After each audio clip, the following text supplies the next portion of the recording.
Welcome to Thriving Rockstar with Alex Rakin. Today's guest is Wyatt Stav. How are you, Wyatt? Hey man, I'm doing great. How you doing? Great, man. Perfect. Great. Thanks for having me. I'm excited to be here. Yeah, you're my earliest guest, like as far as like doing, time of day. Oh yeah? Yeah. Right on. Cool. Normally Get it's up. like afternoon, but yeah, Oh, yeah. you like to wake up early, which is I what do led early me to you. wake-ups for sure. Yeah. Oh yeah, that's what led me to you to me? Yeah, dude. I seen that video where you like why I wake up at 2 a.m. You probably don't wake up at 2 a.m. anymore. No. I don't. I used to. But I did for a while. How long did you do that for?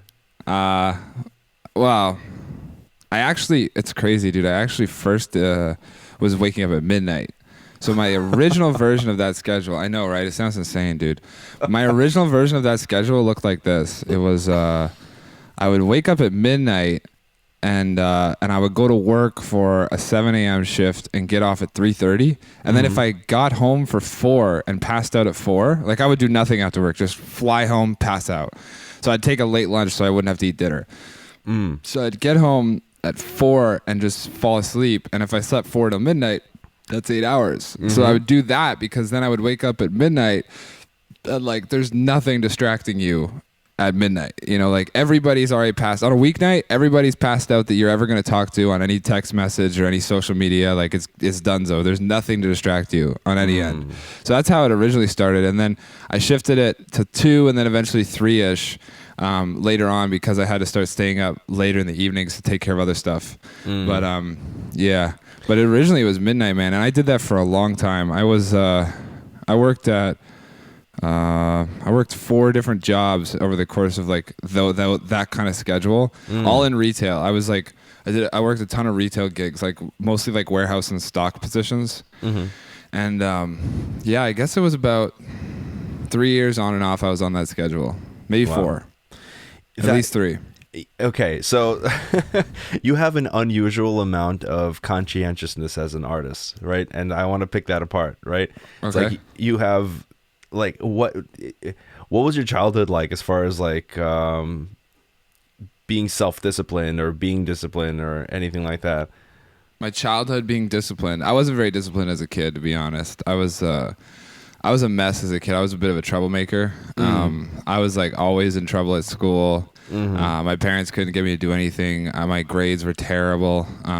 The thing that really helped me, I think, though, was my parents had one rule that really helped me, which was that I had to be doing something at all times.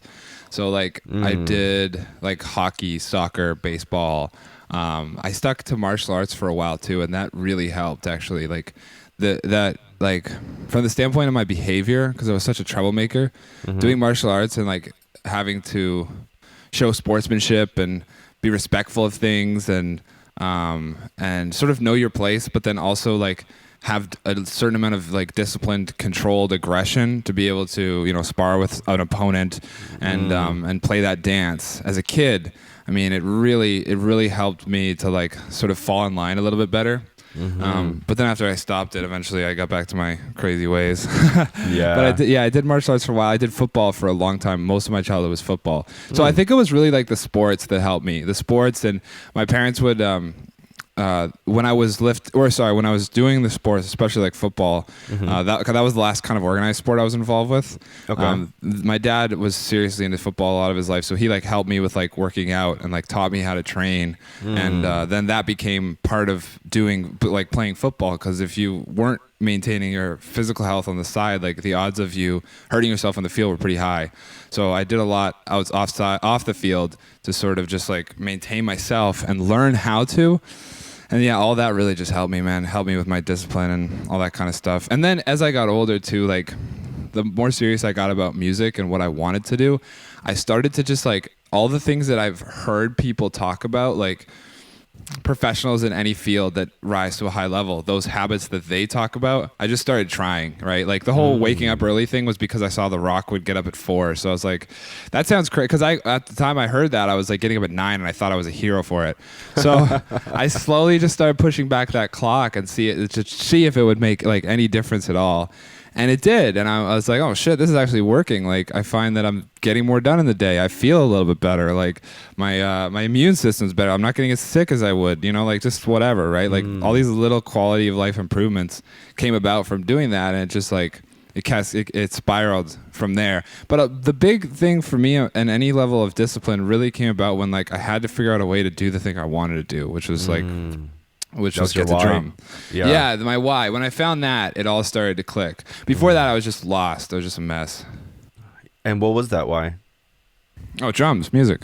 Yeah. Yeah, but like, 100%. what was the vision in particular? Because you had a very direct. If you do things in a very organized way, as if like there's just a concrete goal that you're pushing toward. Do you kind of set objectives or? Dude, I'm glad I have you fooled. I try to make it look organized, but honestly, man, it's like I just try and get through each day. You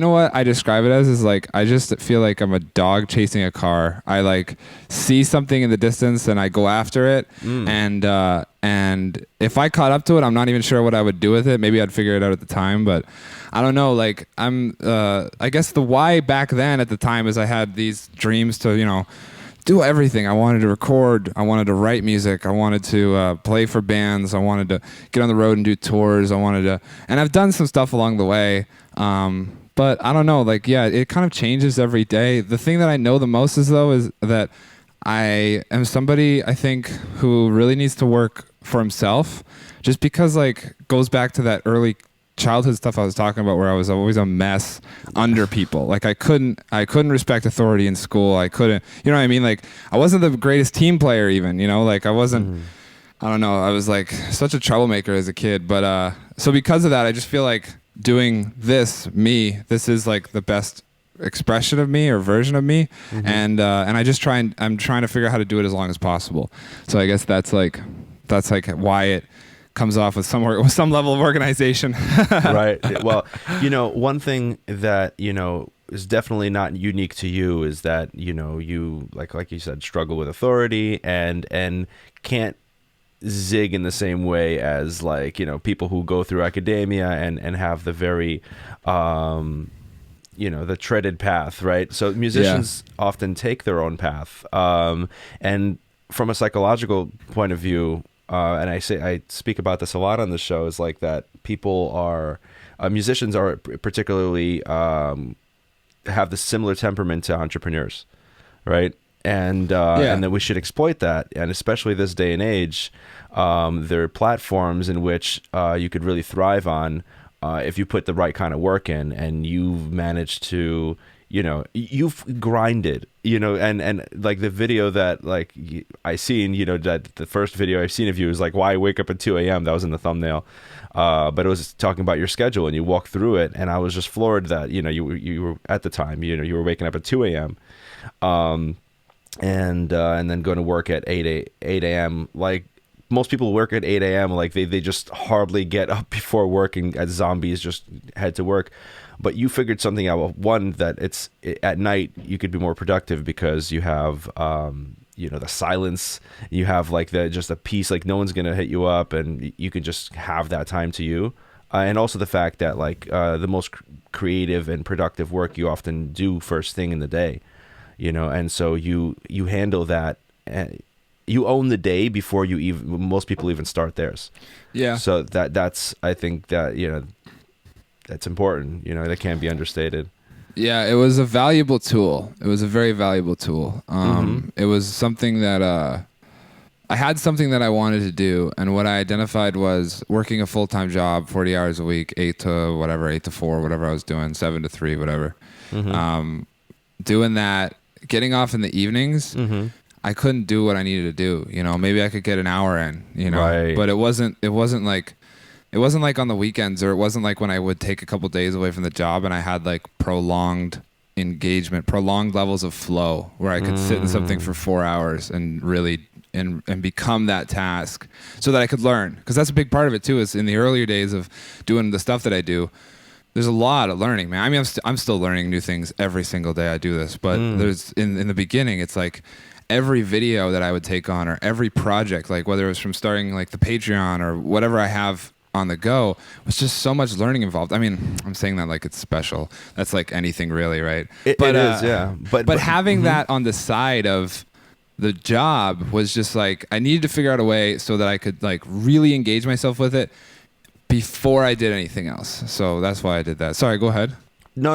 I was going to say, I mean, that's, I think what you were saying before with the martial arts, that it instilled in you, well, martial arts itself is a flow practice, right? Yeah. And people should spend more time in that state, because that's really the state of being alive, just you get totally into what you're doing and you go deep.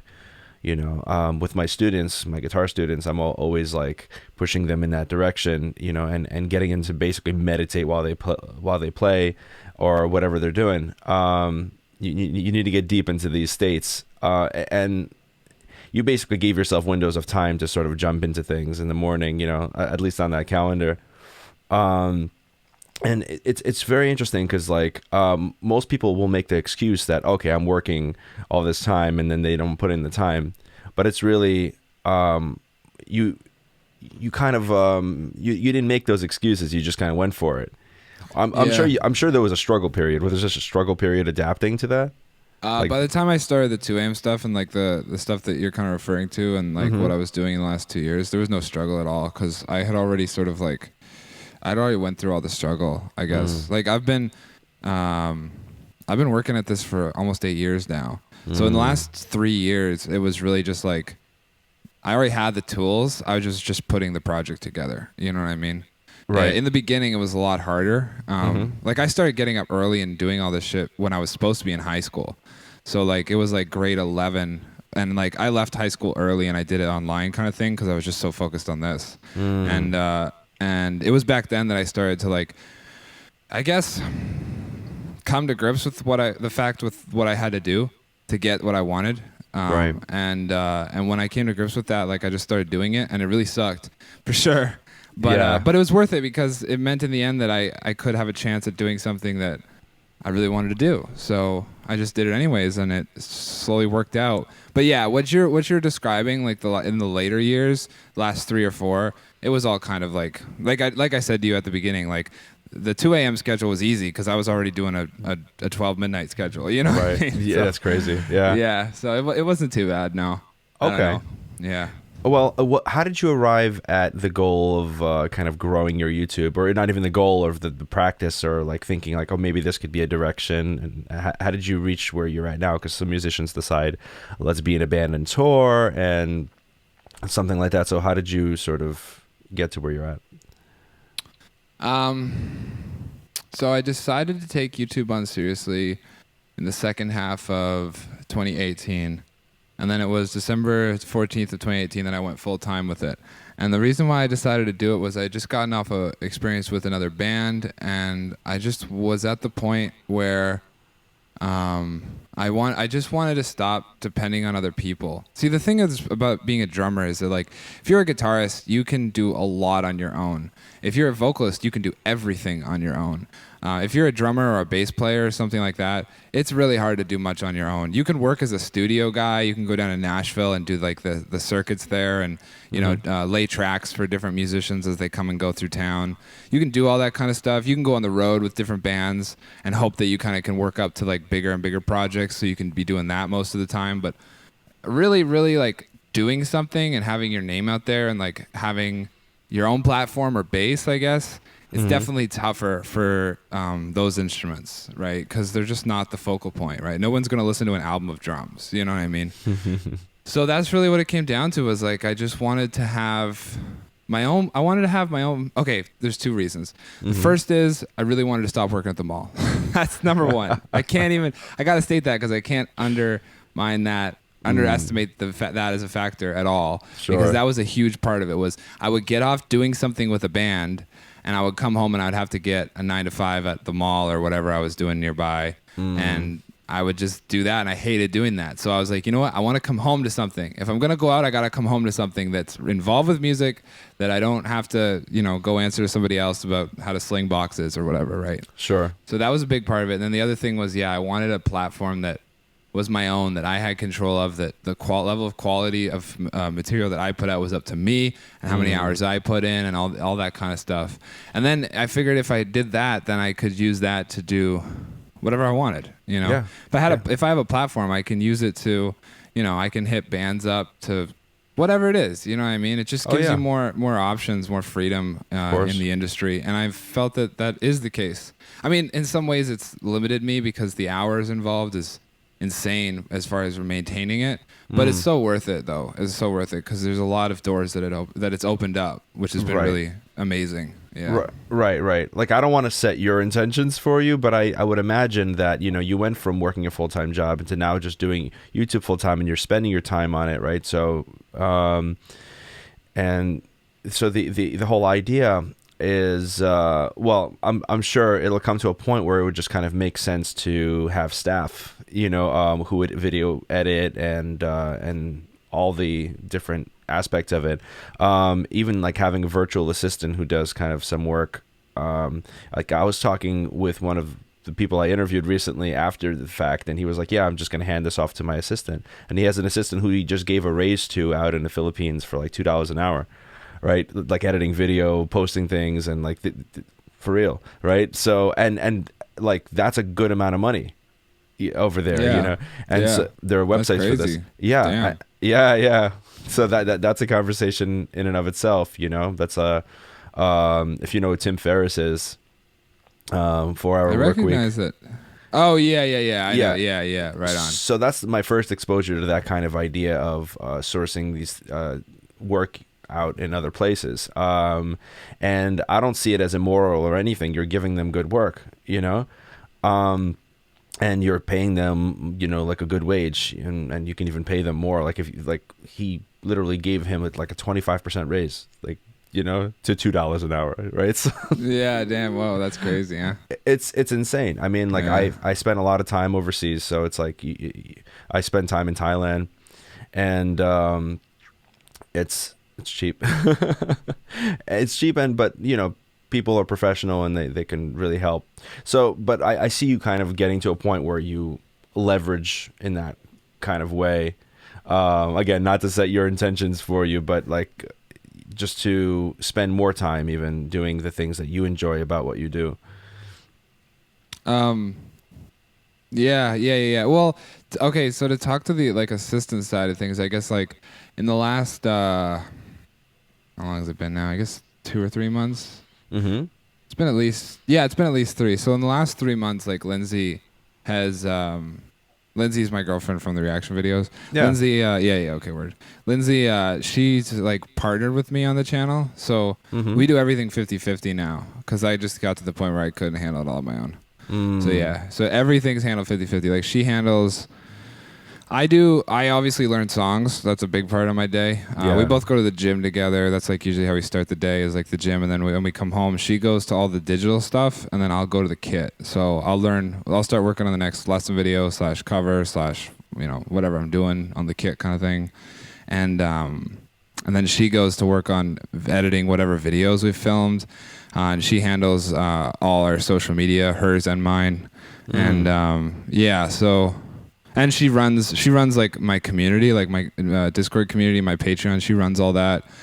She takes care of a lot of our like financial, just like books. So yeah, I have her 50-50 on this. So that's made a huge difference, because you're right. I did get to the point where I needed help.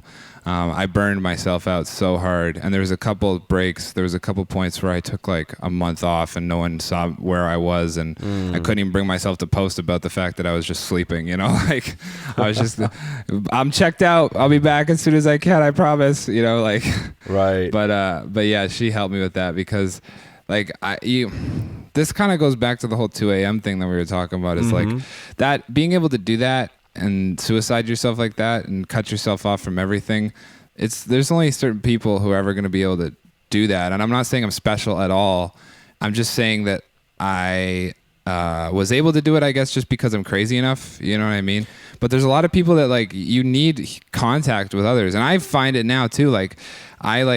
I forgot about friends for a while, you know, and like having Lindsay take some of my workload off so that I can work like a 9-hour, 10-hour day instead of, 16 or 20, like having Lindsay come and help me do that is like giving me the freedom to go see a friend once in a while. Like I get to hang out with people on the weekends again, which is like a rediscovered privilege. Right. So like I forgot how important all of that is to just like feeling alive, Yeah. Because eventually after grinding, whatever it is, like you're going to get to a point, at least I did. I don't know if this is everybody, but I got to a point, man, where it was just like, why am I grinding? Right. I have no reason to even keep doing this because everything that I enjoy is kind of just fading away while I just spend everything. I became so one-dimensional. And it really started to hurt me as a player because when you're burnt out, you don't have any ability to create, That's the thing. That's the first thing that goes when you start to really, I don't know, focus yourself and become one-dimensional on something and you like lose the other things in your life that spark creativity, that spark passion or enjoyment or things to feel, When you take all that away, like I found it really tough. Like my drumming, I felt like my videos were becoming hollow. And I felt like the last 3 or 4 covers I posted were like that. They were like, there was no emotion in it. It was like I was just going through the motions. And the latest video that I did, I was very proud of because I feel like I've rediscovered my own playing again. That was the cover that I did like 2 days ago. So it's only really recent that I'm starting to feel like myself, man. Like, yeah. So I guess, I don't know, I'm rambling. I love to ramble, but I'm rambling on this. So I guess what I'm saying is just that like the whole 2 a.m. thing, while I did that for a while and while it was a powerful tool to get me out of the situation that I was in and get me into a new place, it's not something I could have maintained. I don't think so. I'm sure there are people out there. I did for a while. You did long enough to make the shift that most musicians haven't made, and become self-sustainable doing what you love to do. Yeah. You made your why. Your why was strong enough that what your actual actions were beyond what most people are comfortable doing. You didn't care about being uncomfortable to get to the point, where what you love to do is what you do mainly. Yeah, and I mean, to a degree, that's also... No, you're totally right. I'm not disagreeing at all. That's 100%. But the big reason I think why is just because, like, I was uncomfortable either way, I think that's a big part of it is, like, I didn't like I was working... I would go to the mall... And because I was working mostly minimum wage, I had like maybe a little bit of a pay upgrade above minimum wage, right? So it wasn't anything crazy, like working as like a stock associate or like, shipping out packages to people. It was good, like especially when I was earlier, like it was a great job to have for a long time. But the thing about it was like I needed money to do stuff and the drums are expensive, man. So I was doing like...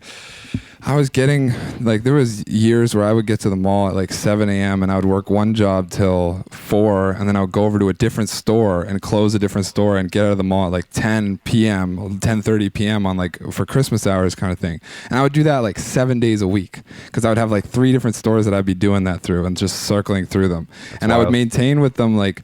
They'd all be part-time so that I could always be working. You know what I mean? Like stuff like that. And it's like, that all sucked, So the idea of getting up at 2 a.m. so that in time, whether it be 6 months or whatever, in time, I might not have to work that hard anymore, or work so many jobs, whatever. It was easy to do, Now it'd probably be hard. Now it'd be probably pretty tough because I'm a little bit more comfortable. I'm a little bit more settled in. I have more of a routine, more of like a human routine, I get to see people, you know what I mean? Like, well, you earned your place in that, like you put the work in, Thank you, man. Thank you. I like to think that. People think, people put themselves through hard, people have ways of thinking that don't serve them. Let's start there, right? And you had a clear understanding of what you want to create. You have a clear understanding of what you want to go toward and what you want to run away from. Yeah, right. 100%. But you made it okay to like, okay, there's a lot of musicians who will stay broke and they won't, maybe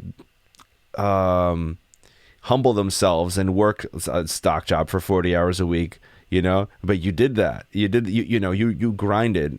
grinded knowing and putting the time in, you know, and cut off friends and stuff like that, and realize that, listen, if I want to create for myself this kind of life, you know, you live once, you know, and you made it happen. So that, you know, and now you're a full-time YouTuber, and that's great. You know, that's a dream for many. So, and, you know, I'm not to say that, like, okay, you've reached the pinnacle of, like, you know, what it is, to, you know, be an independent musician and whatnot. But, you know, if we're constantly inching toward, a vision, that's what really counts. And, you know, and we're all heading towards something. You always have to have something to, aspire to. Right. And some vision to hold on to. And I express gratitude all the damn time. The time that we live in, that we're able to make, you know, a YouTube channel and something like that, and grow ourselves on this weird magical, like, internet thing, you know, and it's fantastic. Right. And so I'm very grateful for that. And to be able to have the opportunity to do that. Even if it takes a while, whatever, and like you said, you know, growing your own platform, it gives you leverage. So I remember Tosin Abasi mentioning, I went to the John Petrucci camp thing, the second one, right, and just to hang out and meet people and kind of, you know, get some interviews and things like that. Yeah. Had Petrucci cook us burgers and all the things. Yeah, he's a good chef. Right on. And yeah. Talk to him about lifting on tour and things like that. Nice. He'll be on the show in due time, right? Yeah. But yeah. So Tosin was he had like a one of his, like, kind of like workshops in that thing was about music business, and he's like, you know, back in the day, the record company would have so much power over you, because they have your following, and they're the gatekeepers to you reaching the people who are interested in what you do. Today, you can literally you can promote yourself, and you can rise to the level that you can actually reach your own audience. And now you have the leverage, and every company you work with, they go through you to your fans. And that's the position we really deserve to be in as artists. So, like, it's an important thing to, you know, earn your keep in that way. Yeah, that's very true, man. That's very true. It's like a really great time to be. In a lot of ways, it's better. In a lot of ways, it's worse, I guess. Like the technology that a lot of us manipulate to, like, create our careers, kind of like in a way that I do. You know, it's made it accessible for a lot of people, but then at the same time, like, back in the day when it was not as accessible, I guess you just had more of like a filter almost, so that, like, the only thing that was getting out was the very cream of the crop, right? Mm-hmm. So, like, we had these massive mega bands, right? You know what I mean, that you just don't see anymore. Now everybody's kind of at a lower level because it's so saturated. But I mean, it's awesome. There's also a lot more people on the planet. So yes. you get these, like, whereas in the past you would have, like, the rock fans, right, and you'd have the Motley Crue. Right. And they would go see the Motley Crue, and they knew of every other band that was going to be in town in the next month or whatever. Now you have these, like, same pockets, but the pockets aren't as big, but they're all over the place. Yes. So it gives everybody the freedom of expression and the ability to do this, maybe not to the same level of, like, you know, Post Malone's status today, right, but you get to a level where that's appropriate for your demographic, for your little pocket of the world. And as long as, in my mind, as long as that level means that, you know, you can eat food and you get to do what you like, yeah, then you're rich rock star in my mind, you know what I mean? So oh yeah, it's pretty sweet. It's awesome. I love it. If you can even make, you know, what you make at a basic job, but doing the thing that you love to do, and then just, like, doing it on your terms, you won. That's it. You know, like, you don't have to be financially free. You know, that's all. That's really what that's about. You know, you're doing the thing that you love to do. And the great thing is that, you know, before you would have to kind of reach out locally, play bars and all these things. But the way that, like, my own band, you know, we started our marketing, it's like we can just reach out to the fans that would be interested in the obscure music that we play, and they don't have to be locally like sourced. They could literally be all over the world. So I feel like today a person can take their individuality, right, and then find an audience like them. Like this whole health and music thing that I do, it's obscure, but there are a community of people who do something similar, and I connected with them and continue to connect with them. And also the people who are interested in like who would be the fans of such a thing, or even I play progressive metal, right? And it's just, there's no locality where prog is actually big, but globally, there are people who are just super passionate about it, right? Yeah, 100%. And if you can really find your tribe, there's this book, or it's really an essay, 1,000 True Fans, which is a great so you know that, and so that's really what it is. You just find your tribe, and today, with the technology that we have, it's really possible to cater directly to those people, if you can figure out how to offer the content that'll be engaging for them, and that'll be natural for you to create, and then you just kind of stick it. You just grind on it, and that's it. You create that, and you stay consistent. Yep. Beautiful pretty much. thing. Yeah, that's a beautiful thing. So, dude, like one of the things I noticed when I was, like clicked in your video that one time, I was like, oh, this guy lifts, right? It's just it's apparent, right? Yeah. And so did that start with your sport background? Like you said, you were saying with your football and stuff, right? And I was like lifting and doing sports way before anything at the kit. My dad was like, both my parents were super into fitness. Okay. My dad was in football for like 30 years. Wow. He was a coach at a university here in Toronto. He was Hamilton. He was a coach at McMaster University at one point, which is in Hamilton. So if any locals know what's up, you know what's up. But what else? Yeah, so he did that for like 30 years. So it was a big part of his life, and he just wanted to give me and my brother a set of lessons and values that come from sports that he felt he used to, have success in this world. So that's why he really encouraged it on us. And he taught me how to do a lot of stuff. I was pretty young when I was like first learning how to bench press and first like in the weight room. So yeah, it's always been something that's been a part of me. It's just like kind of like where I meditate, I guess, is in the weight room every day. I do other stuff too. Like I do a lot of like long distance running, and I do yoga. What's up? Let's break that down, right? Because I mean, so your your routine today, like what does the routine look like today, right? If roughly. Today, like, I basically work every day. I work 7 days a week, but I only work for like 8 hours each day, maybe. I'll get up and cause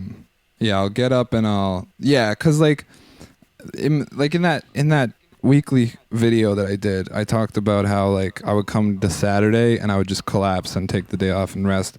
I didn't find that it was sustainable, because if you need to take a day to literally like completely recover from something, it's like I said it earlier, it's a tool. Just you do it for a while. It's not sustainable long run in my mind, and there's a lot of people that are living like this. So like maybe it is. Just for me, it just wasn't. It was like I just wanted more of a schedule that was like every day I do like 6 hours, 8 hours, but then that can be forever. I just don't stop, because then it's like I don't know where I'm going with that. Basically, it's just like it's consistency. It's consistent, and it's also like it means that I never feel completely drained. Yeah. I mean, I do, but not on the same level. Right. That way I never have like a super low at any point in the week, and I can it just helps with the creativity a lot. Of course. That's a big part of it. I know I'm getting off topic. I always do. I'm so sorry. No, go for it. In the last little bit, like a lot of my schedule and a lot of the choices that I've made have really just changed, because like I'm finding that the way I used to live was not optimum for creativity at all. Like the burnout and all the stuff that I was going through, and the strict discipline, it just didn't give me any freedom to be creative and feel like a human being anymore. So I don't know, I just have been trying to rediscover myself and my passion and why I do this and why I care. And I think that my schedule kind of reflects that now. So I'm a lot more impulsive. I just kind of like, we'll set different start times every day, but typically we get up around like 8 o'clock, 9 o'clock, Lindsay and I, and like usually the first thing we do is we go to the gym. There's a gym across the street that we walk over to, so we go hit that up. Yeah, that's usually the first. And then, as I said, usually we come back and I'll drum for a little bit, depending on what's on the go. Some days I'll come back and I'll just sit down and edit the full day. But yeah, that's basically it, man. It's just kind of whatever we're up to, you know. Usually it's something along those lines, though. First gym, then drum for a bit, and then the rest of the day is either filming a video or editing a bunch of videos that we have already done. Hers is a similar version, except she skips the drumming and she goes straight to the editing or creating thumbnails or posting on social media or whatever, you know. I mean, she has her own brand as well, right? She has like a clothing brand. Yeah. She's got Lynn Devil Apparel, which is a clothing company out of Toronto. It's all like ethically made stuff. That's like the big thing it stands for. It's like all made by contract workers out of Toronto, so they get paid real salaries, and you know, and it's just quality stuff. Like it's stuff that it's more expensive, but you're gonna buy it and it's gonna last forever because it wasn't made on an assembly line. It was made like by hand with care, that kind of stuff. So I dig it. That's cool. Yeah, it's cool stuff. So I mean, like, you know, I'm sure it was helpful all along to, you know, have been with somebody who's, you know, like entrepreneurial like that, you know. Oh yeah, for sure. When'd you meet her? Yeah, we met 3 years ago. It was 2016. It was the fall of 2016. We met at a Devil Wears Prada and Memphis May Fire show. Oh, cool. And yeah, man. Yeah. So she was in university at the time. She has a fashion degree out of Ryerson University here in Toronto. Oh, cool. Yeah, she. So I met her in her third year. And then she did third and fourth, and then so we've been together for 3 since I met her, and it's cool having her. I helped her a lot. I think like she got a lot of technical skills from being from going to school, but she didn't get a lot of like the entrepreneurial stuff, and I just had a lot of that because of what I do, and because a lot of the books that I've been privileged to have people expose me to. And that's an area that I would want to kind of delve into. Like, okay, so obviously, you know, you have a mindset, and you've developed a mindset in some means, right? You have, you know, parents that have helped you in the fitness way, and you know, martial arts and things have like helped you with discipline, but there's definitely mindset to maintain, especially coming from like a musician who cuts class and stuff like that, right? That was totally me. So and I discovered self-development. Like, what was your first like dive into that, you know, world? There was a book called Think and Grow Rich. Oh, of course. Yeah, I know, right? That's like, I feel like that's most people's first. Yeah. That was the book that started me. My parents had to deal with me when I was a kid that were like, I had to be doing something. We already talked about that. And then the other thing that they did was, if I wanted an allowance, I had to either complete a physical task or read a book. So if I did 5 chin-ups, I get $100 or something like that, right? Which really helped when you need new sticks and cymbals, and because you're always breaking drum stuff. So I would read books, and one of the books that they had it laying around, some of them they kind of encouraged me to, but a lot of it was just like it was convenient because it was here, and that was one of them. There's others, like there's the book The Secret, which I didn't enjoy as much as Think and Grow Rich, but you know, it's same kind of philosophy as like you pick something to do, and if you do it long enough, you do it hard enough, and you're serious about it, you'll make it. So there was that. I read a lot of when I was younger, when I was, I guess, like my senior years, when I was supposed to be in high school, like 11, 12. I read a lot of Dr. Wayne Dyer. I really enjoyed his books.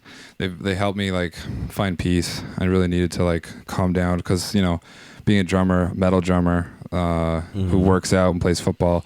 So there's a lot of intensity there. You know what I mean? Yeah. So I needed something to help me to zen out a little bit. Exactly, to come back to like, a place of rest, I guess. So Dr. Wayne Dyer's books really helped with that. And then what else? Like I read like Eckhart Tolle stuff, a lot of the typical stuff. You know what I mean? Like, so you probably have meditation practice then. Yeah, I used to, not as much anymore. Okay. I used to when I was younger. I would meditate a lot. I don't know. There's a couple of things that I really wish I was doing right now that I'm not, and it's just like I feel like a lot of people after some time get into that where it's like you're doing your thing, but then there's like one or two things in the back of your head that you go to sleep every night. You're like, damn, I've been meaning to do that for a while. I just can't get around to it. Like one of the things for me is like I used to teach guitar and piano, and I want to get back into like playing those instruments. And I just don't. I don't find that I pick up the guitar ever. I just like, I don't know. I need to like figure out a way to sort of force myself back into that. And then the other thing is meditating. Those two I really want to get back into for sure. But yeah, I used to meditate a lot more than I do now. But yeah, those are some of the big books that like stand out for me. Yeah. I read one book that really helped me with the YouTube stuff that encouraged me that it's possible, called The Fame Formula. Have you heard of it? It's a really quick read. It just basically breaks down that there's a formula to creating a platform and that anybody can do it. And you start off the book and it's like, anybody can be famous. And you're like, yeah, right, come on. And then they list a bunch of examples of like famous people that are famous for obscure stuff. Like you can be a famous chef. And then you think about it, it's like, well, there are famous chefs. Yeah, that's true. You can be a famous construction worker. And you think about it, and there's like TLC programs about renovating houses. And you're like, oh, well, that's true. You actually can be that. Well, what else can you be famous at? And they have all these examples, and it's like, oh man, you can be famous doing a lot of stuff. There's famous painters. I mean, now with YouTube, everybody is reacting to something. You know what I mean? Like, that's right. There's like Doctor reacts Marvel movies, or Stuntman reacts fucking Batman or something. You know what I mean? Like, yeah. Everybody who has training in something is commenting publicly now on what they have training in. So it's like, I don't know, it just kind of goes along the lines of what that book talked about, which is here's the formula to do it, and don't think that you can't no matter what the position you're in. So I read that and I was like, well, shit, like I'm in a field that like before any of the others, before painting, before any of the other stuff, politician, any other stuff, I'm like in the field that's trying to acquire fame. You know, I'm like in the field that's most prime for it because you're a performer. That's the whole point. You know what I mean? Yeah. So I'm like, well, I definitely need to listen to this book because they're helping painters be famous. You know? Yeah. Not that fame was the goal, but it's just about the platform. You know. What was the biggest takeaway from that? The biggest takeaway from that is the wow factor. It's about putting out a piece of content that affects people, and the thing about it is that a lot of people put out content because they finished. I can't stand that. Is like a lot of people will finish something and they'll think, I did this. And I think I saw this in Lindsay a lot. And when I first met her, and she said, I don't know. I think a big part of the reason why it's a mindset in some people is because of the way a school system's set up. Not that there's anything wrong with education or post-secondary or any of that. It's just that when you are in a place where there is a possibility for something less than perfection to get you a pass, then you can settle. You have the option to settle, and you're not encouraged to, but you know, there's passing a saying is 65, yeah. Exactly. There's a saying she used to have, which is there's no grades on your diploma or on your degree, right? And it's true, there is no grades on your degree, so you don't have to really aim for perfection when working towards that. So when you get out into becoming an entrepreneur, this is more for that more than anything. Becoming an entrepreneur, you can't settle for anything less than 110%. Like everything you do has to create a feeling in somebody, you know, like I get views on my covers because people watch them and they get a feeling in their gut, you know, they get that like just like I do when I watch a lot of other drummers online, you know, you get that feeling because in a lot of ways, like I'm displaying a certain level of emotion that's appropriate to the song that I'm playing, and it comes out of me and it flows through the kit and into the person who's watching that. And when they get that feeling, they get that wow factor. No matter the level of drummer, you can do this too. No matter the level of drummer, if you figure out the audio, figure out the video, figure out the cuts, the editing, and play a song that's appropriate to you and inhabit that song, you can create this feeling in somebody. It doesn't have to be anything with crazy chops. It doesn't have to be. It can be a rock beat. If you can, like Kiss is a great example of this. You know, Kiss, they did that. They played simple music, but they projected a feeling into people. So that's what the wow factor comes down to. Is like the book talked a lot about how like anything you do, it has to create that feeling in somebody. And something that really reaffirmed this in my mind, and this is something that in my tutoring, because I have part of my Patreon, I have a program where I help people figure out how to become content creators on their own. Oh, that's awesome. Yeah, and something I talk about a lot with those guys when I'm teaching this is, I lost it. Are you going to edit this? Can you edit this out? One sec. Let me get that back. It's all good, okay, man. I got it. Go for Something that I talk about a lot is that this wow factor concept was really affirmed to me when I saw one of my covers go kind of viral. Like I got 1 million views on a video. Wow. And I looked at the video and I was like, where's all the views coming from? Holy shit, this is crazy. So it was people sharing it on WhatsApp. It wasn't anybody discovering it because of YouTube algorithm. It wasn't anybody discovering it because I was posting about it on Instagram. It wasn't anybody like any other way. It was WhatsApp was like 90 or 70% or something of all of the traffic coming through. So then I thought about it. I'm like, why is that the case? And that's because somebody's watching the video. They're feeling the wow factor. They're copying the link and they're sending it to a friend. And like, it's not a public thing. It's not like somebody is like some big person is taking it and posting it to their Twitter and then everybody's seeing it and it gets 1 million views. It's every minor interaction. It's every single person who comes to that video. They're, well, not everyone, but 70% or whatever the number is. They're coming to the video. They're feeling something, hopefully. I mean, this is just speculation. Hopefully they're feeling something, they're copying that link and they're sending it to a friend and then that becomes a new view. And then that friend might feel something too and then they send it to a friend. So some of my biggest videos, man, are just because like they're videos that I go back a year later and I watch and I'm like, wow, like, holy shit, I'm going hard in this or whatever it is. And then I look at the stuff and it's because people are sharing it in those kind of ways. It's the direct messaging that gets a lot of the traffic that comes to my channels because of stuff like that. And then there's a flip side of this too, is like when I go and I see a video, a piece of content where I'm like, well, this didn't get any views, then I have to come to grips with the fact is because, well, that wasn't 110%. You know, that's kind of like my way of being like, well, that failed. Take responsibility. Exactly. That's the important part is you got to take responsibility for those videos because I have more videos like that than I ever had that made it successful. Of course. And those are the videos that teach you, man. Those are the videos that like, what did I do wrong with this video? You know, what could I have made a little bit better so that, and the goal in mind with everything you do as an artist, in my mind, it should be to communicate some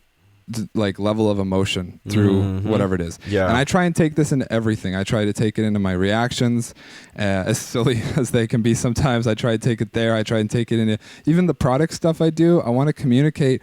If I'm talking about a product, I want to communicate to you how awesome this product is. A lot of the product reviews I do, I'm not selling the product. I have no affiliation with the company. I have no affiliation with any company right now whatsoever. Like I'm a free agent 100%. So all my stuff is like, I'm just talking about a pedal. You know, that's a big one because I do a lot of pedal stuff on the channel. Definitely. Talking about a pedal because I like the pedal. That's it. And I want you to see that I like the pedal. So it's like those things. It's like you just have to be real with yourself. And this, I'm going to try and come full circle here is the fact is like, what I'm trying to say in all this is the biggest takeaway is that 110% is the wow factor. And if you're putting out anything less than that, don't expect anything from it, except for a lesson, you know, and you didn't fail if you put out something that's less than it. Most of your content is not going to be as good as it should be. That's just how it goes. That's what's really, that's something that's really powerful about the YouTube platform is I find that it's just literally like trial and error with every video. And because of the way the platform's set up, like you couldn't do that if you were on a network. If you're on ABC and you put out a package and it failed, like you can't next day put out something else and try something different and hope that it works. Right. But with YouTube, you're pretty fortunate in the fact that you can put out a video every day. And if the day before didn't work, well, figure out some of the reasons why you think it didn't and then change those and see if it worked. And you have analytics and all of these, you know, if you're measuring data and stuff and you could figure this stuff out, you know? Exactly. You just throw stuff at the wall. Exactly, right? Exactly. And that's the beautiful thing about the way the tech that you and I were talking about earlier. That's the beautiful way about how these systems work is like there's a lot more forgiveness. So you can just, but here's what the key is, you have to be real about when something doesn't work out. Because a lot of guys will fall in love with something because they made it. You know, like a lot of times people will show me a song and like it won't really do much for me, you know, and I'll be like, well, why are you showing me this? And it's like, well, because I wrote it. I'm like, okay, you wrote it, but that doesn't mean that it's good enough. You know, that's like the shitty part of it. And I've been in a lot of writing situations. I've thrown out a lot of material, you know. I'm a pretty hard critic because of that mindset. And the mindset is you got to put out stuff that competes. You know, you can't watch a big channel and see what they're doing and not be on that level. If you expect to be on that level, you know, like I wanted 100,000 subs. So I watched a bunch of channels that had 100K and I was like, what do they do? And then I tried my best in my own way to do a version of that so that it was at least on that level. And then I asked myself, honestly, does this measure up? And then if it does, then you'll see it in the views and then you'll have your proof of it. If it doesn't, you won't see it in the views, and you got to be honest with yourself, figure out why, and then move on to the next thing. And this applies to every bit of art. You know, like if you want to be a big band, then you better sound like big bands. If you're you got to honest model with yourself after success. Exactly. If you're honest with yourself, really honest, and you are not sounding like how the band that you want to be on the level of is sounding, then you got to figure out how to be on that level. You know, whatever it is that you got to do to get there. And it doesn't have to be necessarily always you. A lot of guys just make the mistake. I think, I don't know, this is just in my limited experience in it, but I saw a lot in my past. Guys would make mistakes. They were great artists, but they just made maybe the wrong choice of what producer to work with or something like that, right? So like every little piece of the chain has to be monitored. Every little piece of the chain has to be reevaluated every time something doesn't go as it should have. And you have to be honest with yourself constantly, because the fact is like your biggest success is at the tail end of your greatest failure. And that means you're going to have a lot of failures between now and then. So just get used to sucking at whatever it is. Yeah. Because it's going to keep happening. You're going to keep getting hit with negative stuff. It's just part of it. Well, it seems, and as long as you can sort of learn from that, and you will get there. It doesn't matter what it is. Go ahead. What's up? Yeah, it seems to be that the mindset needs to be you either win or you learn. And you don't emotionally tie yourself to everything that you do. You see it and you measure, right? It's just like, oh, okay, that's what happened there. Oh, okay. You see things objectively and you can kind of measure, and you know, it's, and it's just a game of like how well you can just optimize everything and just constantly improve at what you do and model others, you know, like whether or not you read these books, if you just look, success leaves clues. You know, and you see, you know, like you said, like look at channels. If you want many subscribers, like what are they doing? You know, maybe their video quality is on a certain tier. Maybe they have multiple angles and nice cameras, right? Yeah, that's an investment, you know, but it's worth it. You know, there's too much saturation to try to put out a shitty product and expect it to rise to the level of everything else that's successful, right? So you have to, it's like it's the minimum to, you know, you have to keep up, you know? Yeah, something I say to a lot of dudes is, and this goes back to the students that I have on this subject, is like, something I tell a lot of them is like, put out as much content as possible, but don't expect any of it to succeed. Like, understand that if you're on YouTube, I mean, some of the guys I have substantial audiences, and that there's a different focus. But I guess I'm talking more to the early game on any platform, right? If you're on any platform and you're trying to do something similar to how the YouTube platform is structured, I believe personally in the early days it's going to look something like this, and this is just because this is what I went through, and I see a lot of other YouTubers go through this, is like, put out videos, don't worry about an audience. Do it because you love it, don't worry about views. Do not worry about views. Don't go on like, you know, don't necessarily like really stress about promoting or trying to figure out how to get people to come watch your stuff. Just put the stuff out and keep putting it out, because like your first 100 videos are going to suck. Unless you're like, maybe you went to film school, then it's a different story. But if you're like me and you have like a old camcorder and you're editing an iMovie, your first set of videos probably going to suck. But just keep putting those out, because they're going to get better. And each time you do it, you're going to find a new way to make it a little bit better. And if you just keep doing that, you'll get to something that all of a sudden blows up. It's exponential. It's totally exponential. All levels of success are, and it's most apparent in YouTube because it's, you know, it's such a structured system that it has to represent itself in that way, if that's the truth. And you can see that it is the truth. You can see it in big channels. If you plot any big channel, like you plot like Mr. Beast, like he's erupted. You know, I watched one of his videos like a couple weeks ago. He's at 25 million. Now he's at 31 million. He's just erupting. And if you plot his subscribers, you'll find that it's exponential. Mine exponential. You know, like that's how success works, is those little things stack up and they keep doubling. So for a long time, you're going to be at zero.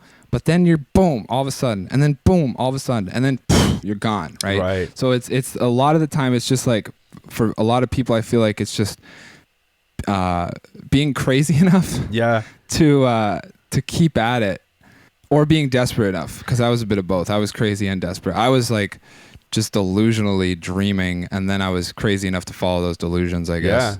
Yeah. Well, you know, you got to realize you got to water that tree. Like I love the analogy of bamboo, right? Used in a lot of this self-development material on this topic, which is like with bamboo, you don't see anything come above the surface for years. You water it constantly, you know, and every season just nothing pops up, right? And then 5 years later, you see something. And then literally a few weeks later, it's like dozens of feet tall. Like it grows so rapidly, right? But all that time it builds its roots. Yeah, I love that, right? And yeah, that's pretty powerful. Right on, dude. yeah, and so that's what it is, man. You just got to keep watering it, right? You just got to keep improving. It's like, am I doing my best? Am I putting, like you said, like, you know, like you're hard into it, and people can feel this emotionally, right? It's not just something that you just put together that you think is cool and you're entitled because it's like oh, cool, like because you made it, right? Yeah, it's like, is this really your best? You know, you're constantly improving, you're constantly measuring and adjusting, right? I think that's the critical key. That's the point there. That's the critical point where it's like you really need to just, wherever you're at is fine. You know, I've read a few books on startups, and it was talking about pivoting, right? That it's like you could be heading in a direction and make a complete 180, but you just, the goal is just to keep, you know, shifting and learning from your customers and their reviews and just keep growing, right? And it's that measure and continue. You know, you always have to kind of like look at your analytics and things like that, and just make sure you're heading in the right direction. But I mean, like, if you're just doing the things that are apparent, you know, you just like, you're putting out quality, you're putting out real value, right? You're just like spilling out the value, you know, just keep creating content, like, you know, Gary V. Yeah. And so, yeah, I mean, that's what he's about, right? He's just like, just put out value, free, you know, and, you know, just by law of reciprocity, people will at least want to, you know, they'll get used to that, and they want more, and then that can really snowball into things. But just putting yourself out there, right? A lot of it too is like, I think this is where a lot of people, I can't say that, I don't know, I've known some dudes that I feel like this applies to, but I think a lot of it comes down to, like, you really have to know what you love, because like everything we're talking about, so many people get caught up in like these success books that we're talking about. Yeah, they're powerful tools if you follow them and all that kind of stuff, but at the end of the day, man, like, it just comes down to what you love. And you got to be like, especially if you're an artist. If you're an artist, you should already have, in my mind, you should already have a certain level of understanding of, maybe not understanding, but you should have a certain level of like, of emotion and being able to act on emotion, you know? Like, it's not smart for most people to just be emotional and impulsive, but if you're an artist, like, you have to allow that to be part of what's going on. You know, you have to understand your emotions on some level. Maybe it's not right there presently, but at least in your subconscious, you like are monitoring your emotions and like you're tapping into it regularly because you're trying to create something. It's important. So when you do that and you go inside, however it is, whatever it is, if you're writing a song, if you're at the guitar, if you're at a drum set, if you're editing a video, because I found that that's really a really great way for me to creatively express myself. If you're doing any of those things, like, you better know what it is that you really care about inside and that what you love, you know? Maybe not first, but at least somewhere along the line, you got to figure out what it is you really love in this world, and just act on that, because that love can carry you through all of this other noise. Like everything that we just covered just now, and everything that I ever tell anybody who asks me questions on how to, you know, be successful or how to work for yourself, or just, you know, sounds so huge, but just do the little stuff that I do. You know what I'm saying? Anybody who ever asks me any of these questions that we've been kind of talking about, it just comes down to love at the end of the day. And the rest of it really sorts itself out, because if you love something enough that you will not give it up, everything gets sorted out. It doesn't matter what problem comes up. It doesn't matter what the next challenge is.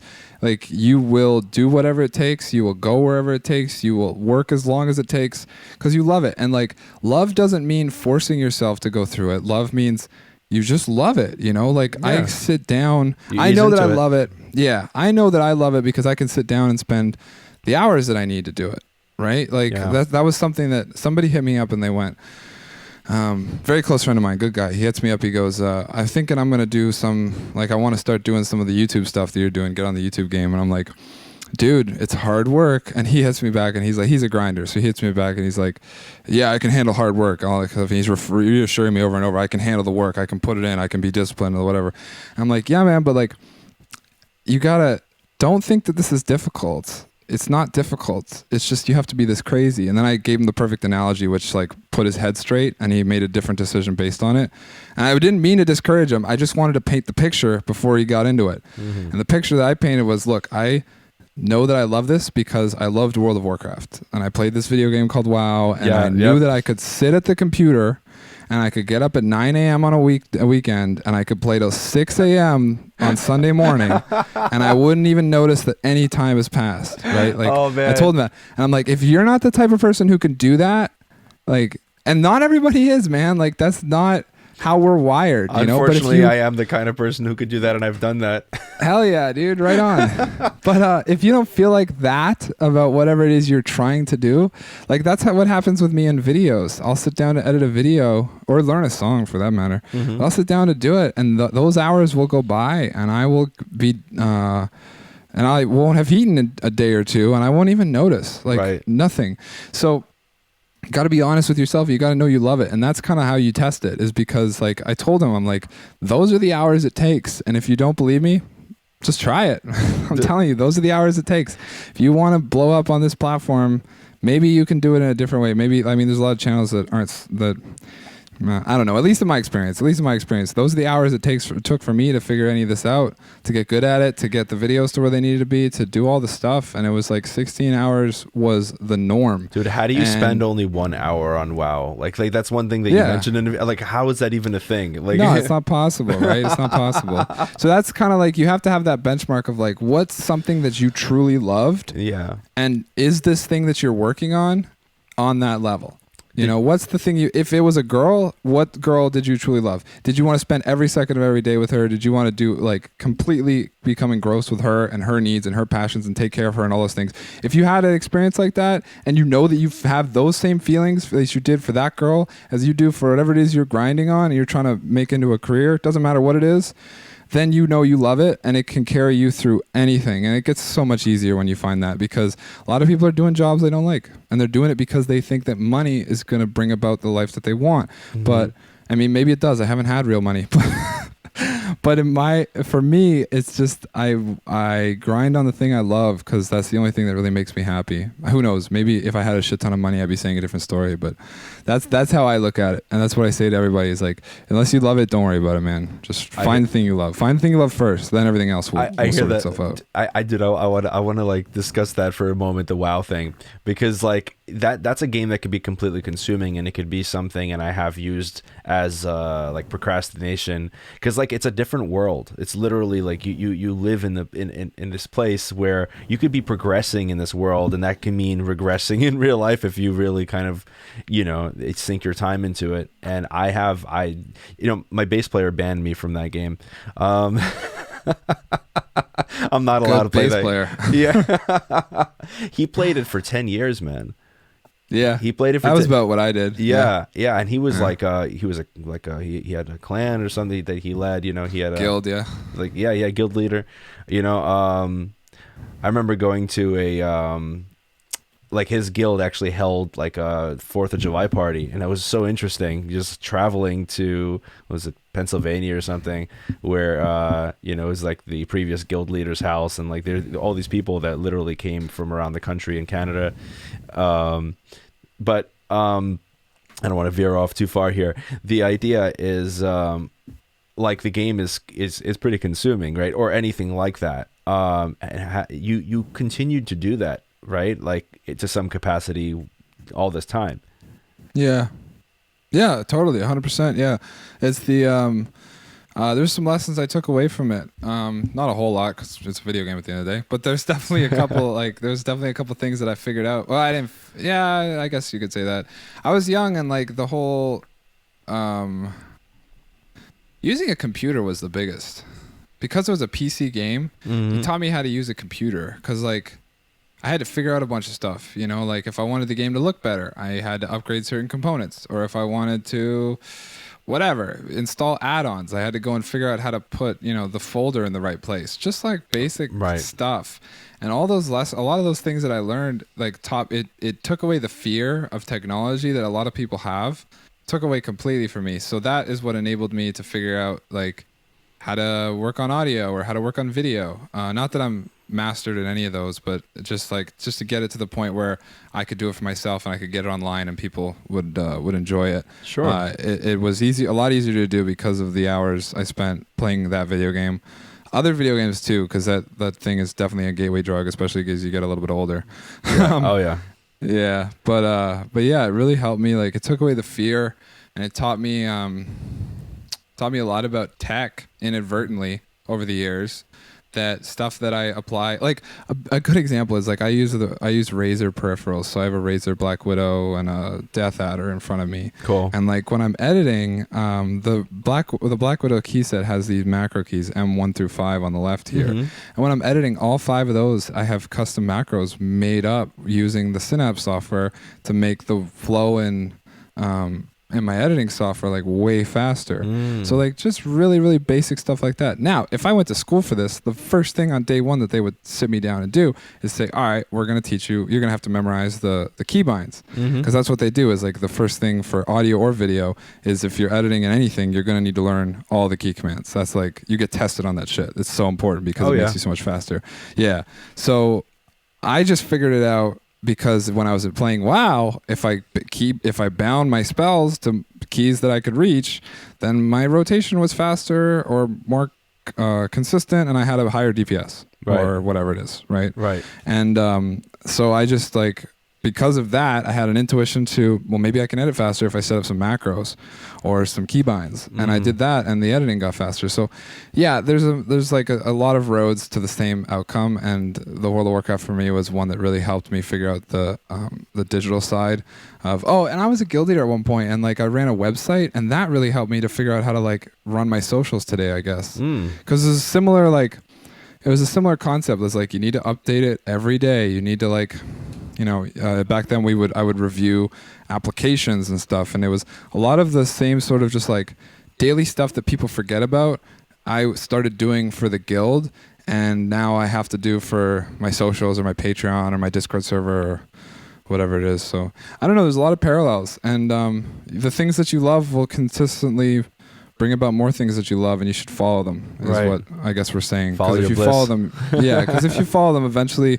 If you follow them hard enough and long enough, eventually it could become something that that defines you. And if that happens, then I don't know. Well, you'll be as lucky as one can be, I think. I had personally a lot of guilt in myself associated with spending too much time on games at various times in my life.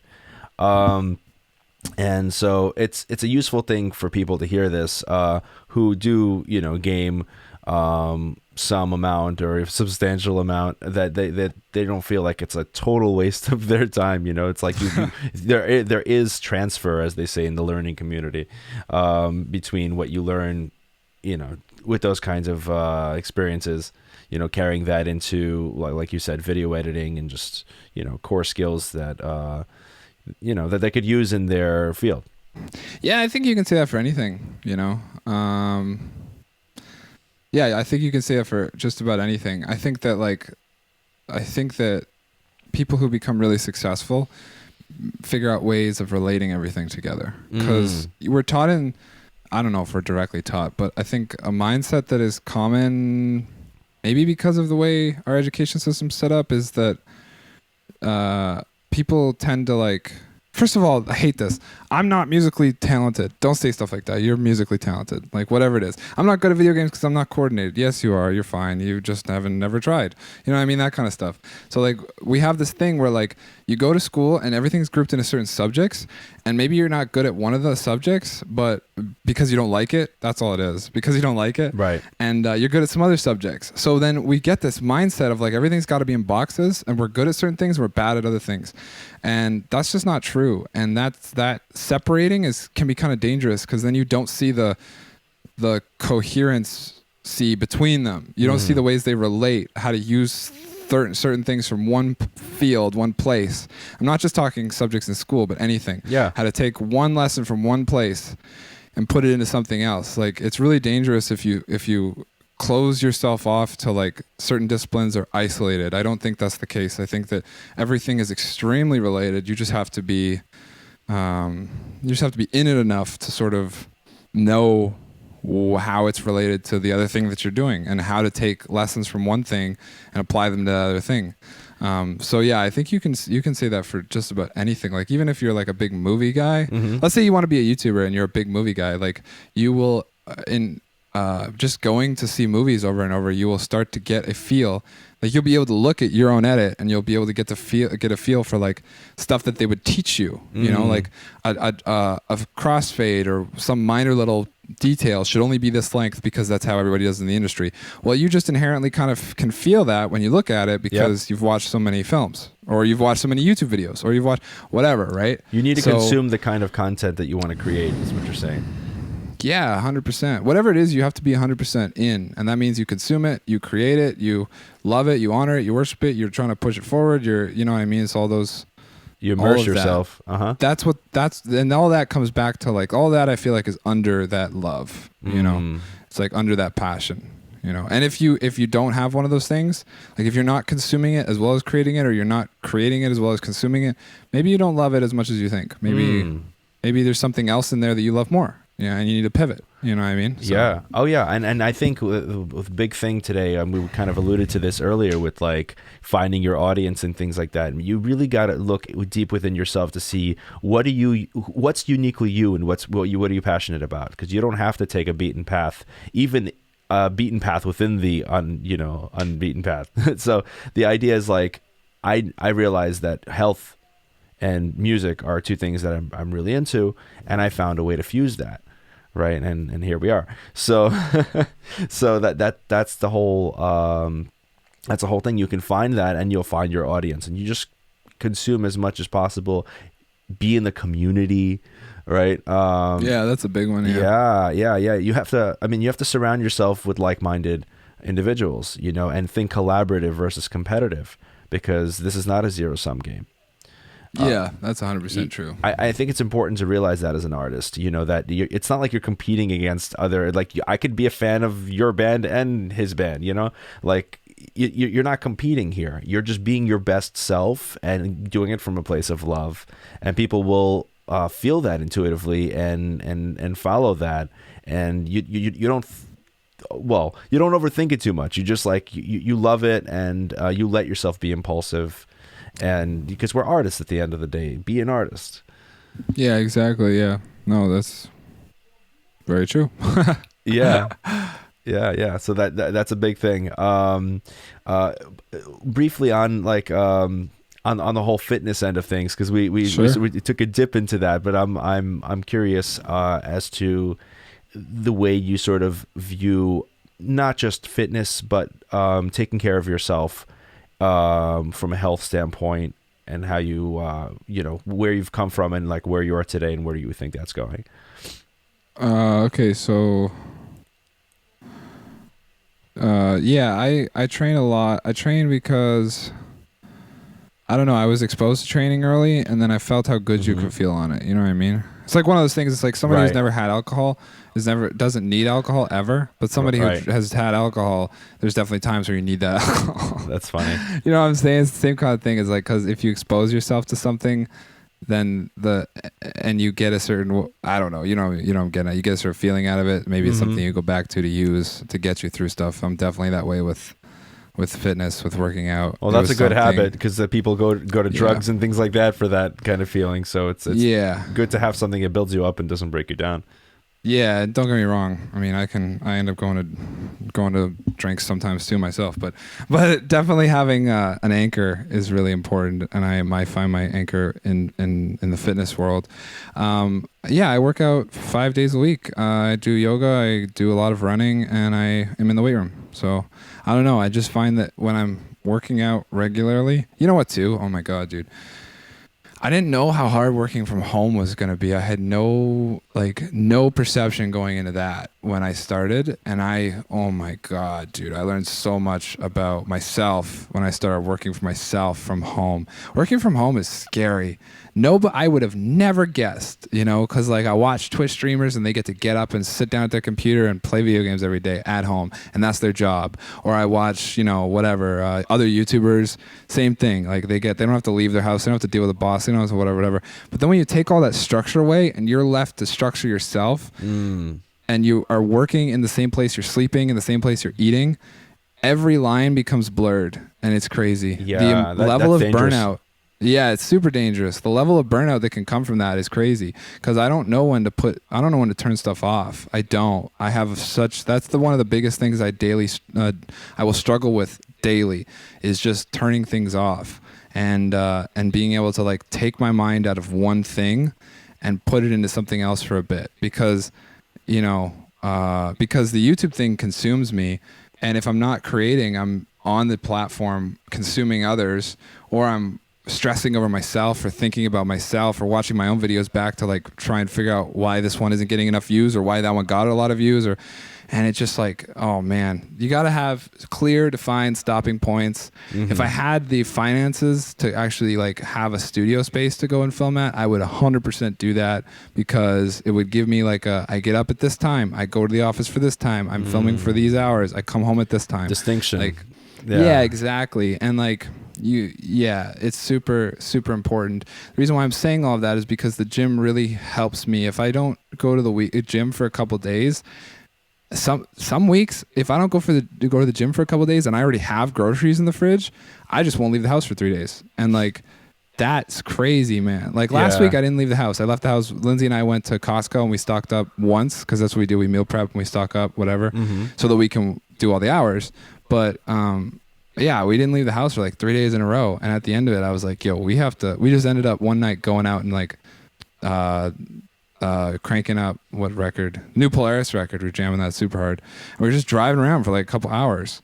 And just to get it was out. literally just to decompress and remind ourselves that there's things outside of the four walls that we're working inside of. You can get depressed. Yeah. Like So depressed, Yeah. dude. Oh my God. I've been through, in the last, like, since I went full time, I've been through more depression now, which is crazy because you'd think I'd be stoked. Right. But I've been through more depression now because of like cabin fever and isolation and maybe your vitamin D levels are a little low. I don't know. Definitely not.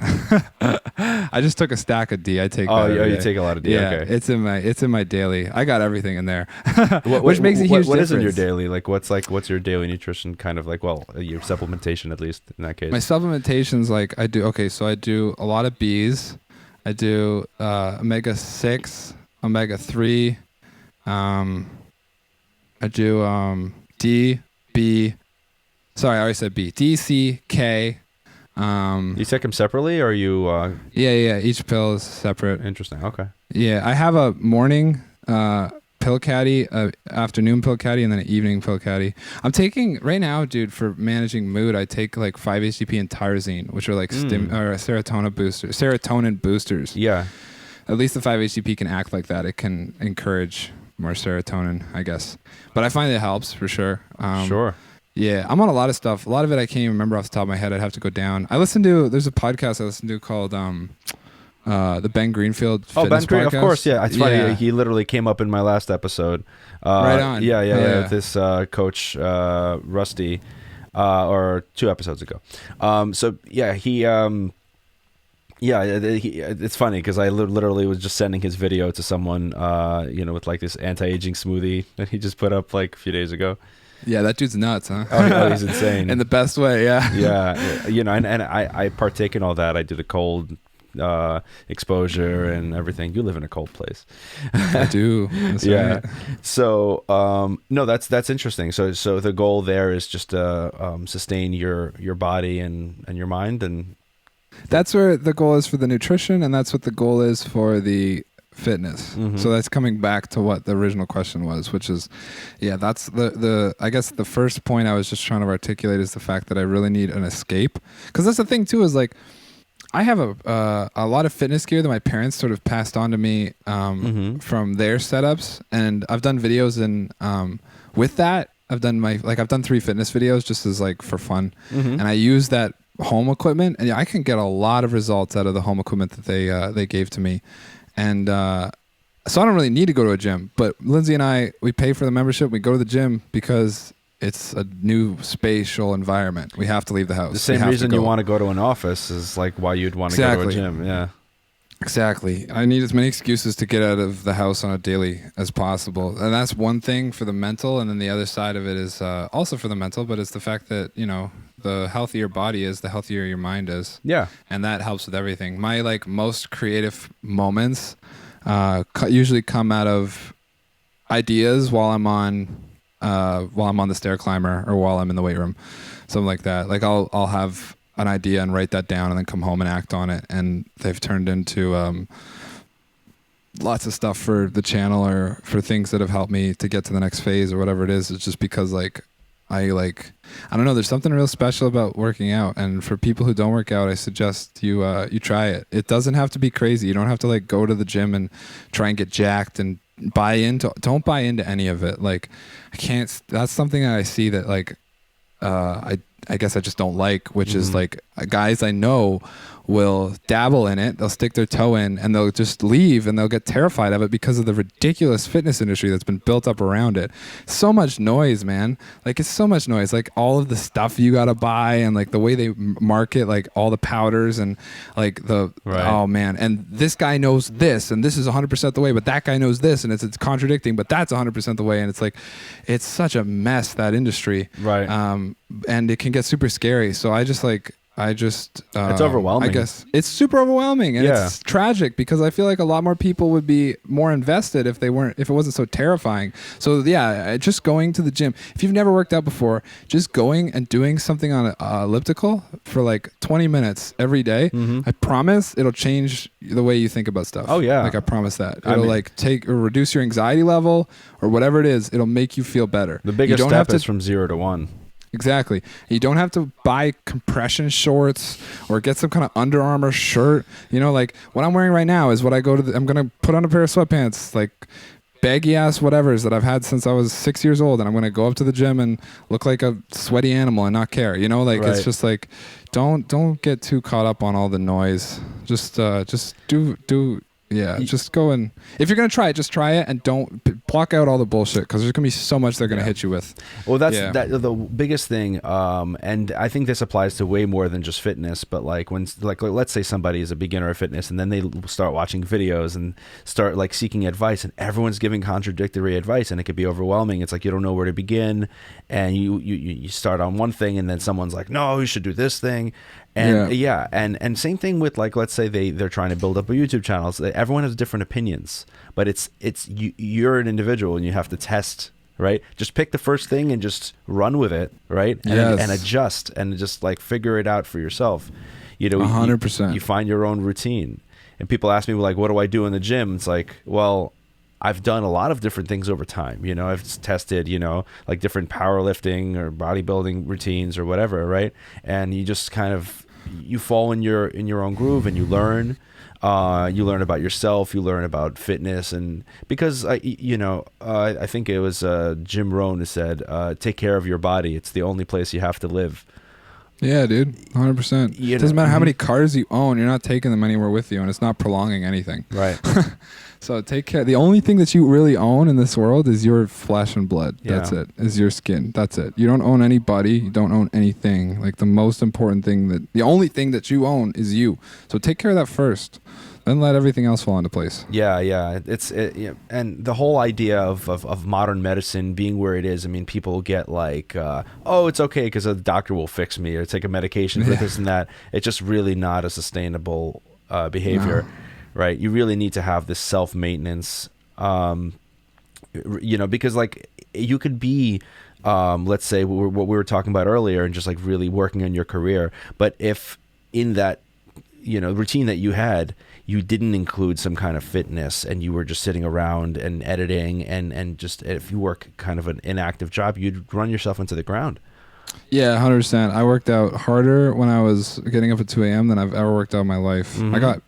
Like as far as like size, I got massive when I was doing that. I don't even know how. I wasn't even sleeping. But like, if you look at my videos, a lot of people thought I was on steroids. I wasn't. Like I've never touched. I got so many comments about people telling me I'm on steroids, but I've never touched That's steroids. That's a compliment. It is, I know.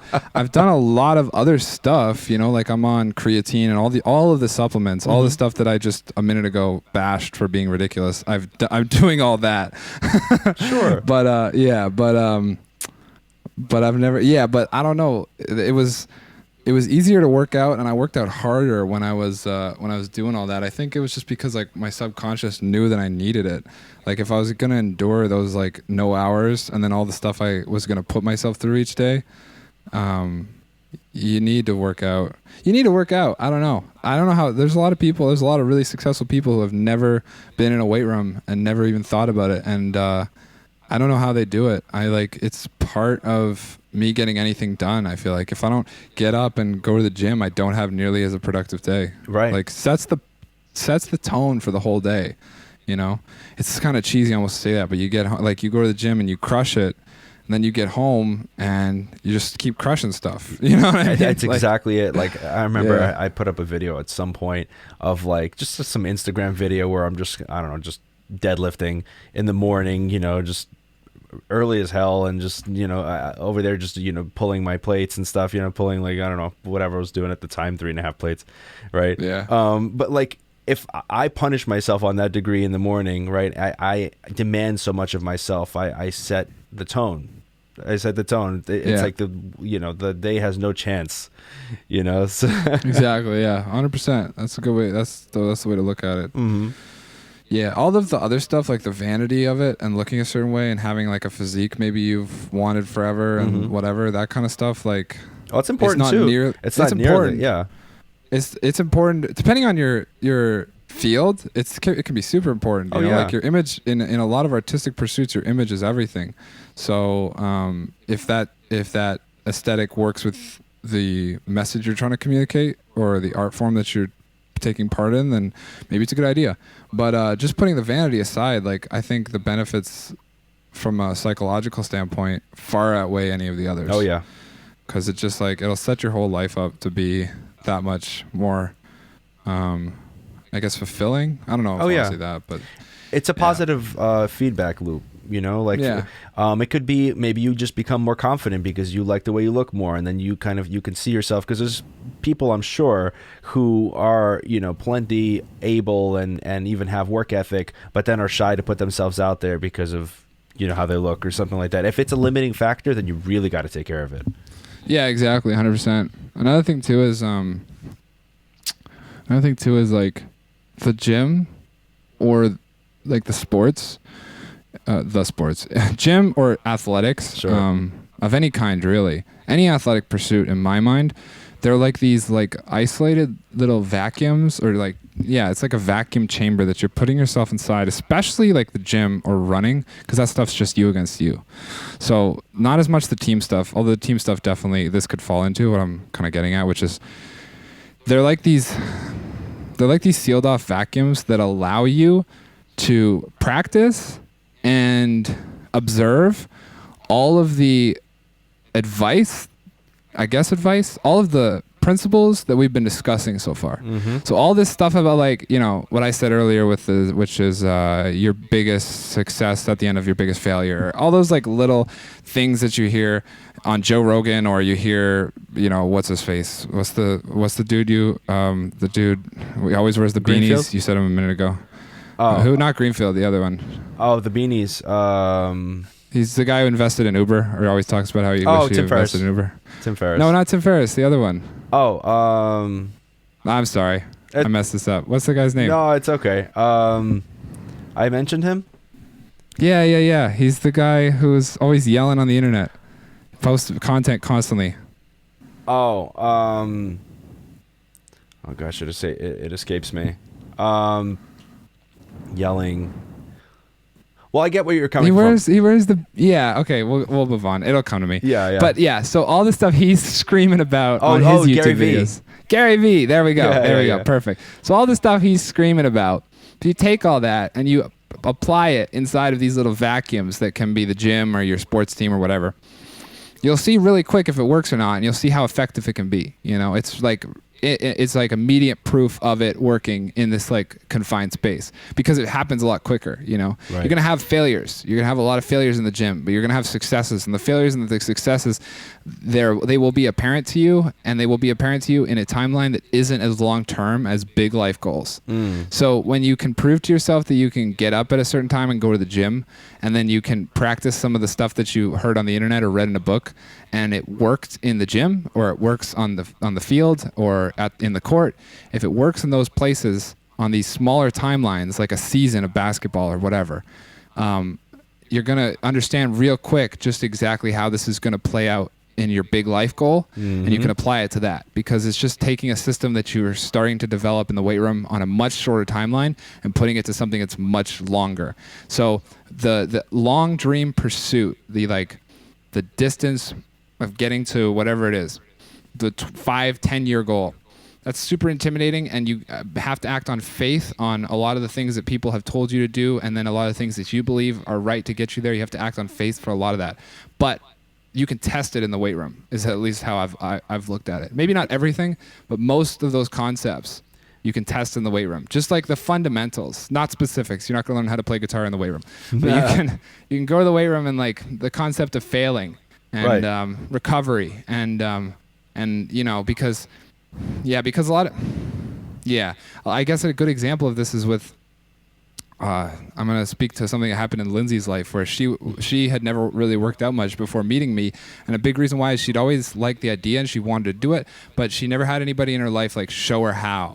So it was very intimidating to just go to a gym. But I just took her and I would show her a couple of things, and she kind of came to me. She's like, I know you work out in the first couple months of us dating. She's like, you're working out, like, first of all, why do you do that? And I explained kind of the stuff that we're talking about. And I told her, and then she said, well, can I try it with you? I'm like, yeah, sure, of course, I'll show you some stuff. So I showed her some stuff, and she liked it, so she kept at it, and she got really, really good at it, and she was working out like every day, like hard, and she was really blowing me away. Like, because most people will start it, and then a couple weeks later they'll just like say, forget this, right? Not most, but you see that a lot, right? Like I say, like it's the concept behind the whole like New Year's resolution thing, but then it dies out by the time February comes, right? You see that a lot, in not just in fitness, and a lot of things. But Lindsay actually stuck to it, which impressed the hell out of me. And then she hurt herself. Like she did it for a while, and then she hurt herself. And I was in a weird way kind of happy about it, because she hadn't had any really big failures in her life yet, and she hadn't had any big failures in the weight room. And it really devastated her. Like she tore something in her ankle. So she was jacked up. She was on crutches for a while. I was taking care of her. She couldn't get to the fridge, nothing like that. So she was really jacked up, and it really broke her down. And it was terrible to watch her go through this, because I love her and I want her to be happy. But at the same time, I was like, this is a good thing, you know. And it was her first, I think, since I've met her, for sure, it was her first real big, I guess, like, introduction to what failure feels like, right? Or and recovering experience. from it. Yeah, not just because that's the thing, is like we're all gonna fail, but you have to learn how to get back up and try again, you know. So watching her go through all that, I try to help her as much as I can see, like, hey, this is important. This is why you're doing this. And I told her when she started, I'm like, this is like riding a motorcycle. It's not about if you've fallen. It's about when or how many times you've fallen. You know, like it's like that sort of mindset. It's like you're gonna hurt yourself. It's gonna happen, right? And it might be pretty big. You know, like I've hurt myself a lot in the gym. I dropped 250 pounds on my face once, and I like broke this side. I broke this side, and I had second degree burns down my face because the bar, it was a bench press, and the bar like slid down my face, and the friction caused burns all over my face. Oh my God. I broke my cheekbone, and holy shit. Right, I've had like a bunch of crazy shit in the weights because I was young when I started, so I had a lot of mistakes to make, you know. And so now I always am really careful when I put that bar down. Let me tell you. Yeah. So you learn from experience. Oh yeah, man, that's the important part. That's kind of the point that I'm getting at here, which is like she recovered, and now I could bring that up. I can be like, look, now this is in your wheelhouse. This is behind you. You know, anytime something gets tough, you can remember this. Another thing I tell her too is like, she goes on these runs with me, and we go like pretty far. And the reason I like running outside and running a path is because you set the goal and you go, we're going to run this distance today. Here's the path. And then you get halfway through the distance. And if you're on the treadmill, there's a slight chance.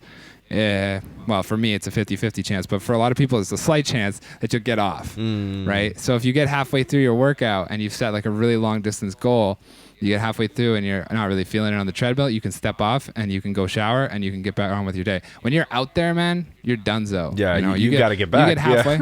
Exactly. You get halfway and you have two options. Stop and be stuck out there longer, or, and this is always the best part, if you've scheduled something after this, then you have to get back for that thing. So you have you can either maintain the pace you're at, or you can pick it up because you have to get back quicker. And those are the two things. And now you've forced yourself to like get through that. So I take her out on these runs, and when she's like, sometimes she'll like cry even. She'll be like, I'm dying. I'm like, no, you can do this. Like you pass out, or you throw up before you pass out before you die. You can do this. You're not even close to, you know what I mean? It's just mental. You're fine. Right. Let's go. So when I'm out there with her, I tell her, I'm like, the next time you come to whatever the problem is, whatever you're going through, I like to reference things that she's directly dealing with. I'm like, you can remember this. Like, why was that even hard when you made it through this? You know, this is something that you have on everybody else now. Like, no matter who you're talking to, like that person who told you can't do it because of this reason. Well, could they do this? You know, can they make it back? Can they do this all the way? Like, whatever the distance is, like, probably not.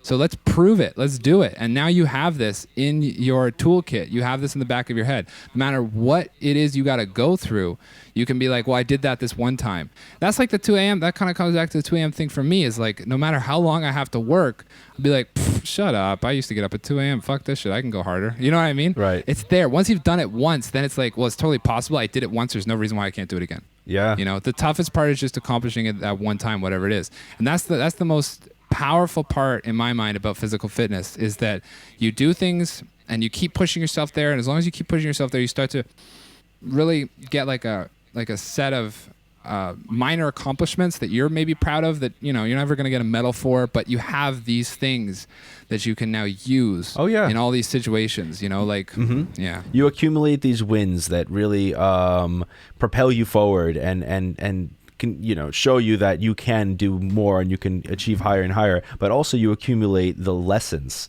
from the failures. And I love that, and I love what you guys have. Really cool, empowering bond you have. Like where you guys like you work together. You share the load that you have with the YouTube channel and stuff, and she helps you edit and things like that, right? That's an awesome thing, and you empower her, and you guys make each other grow. That's where 1 + 1 = 3.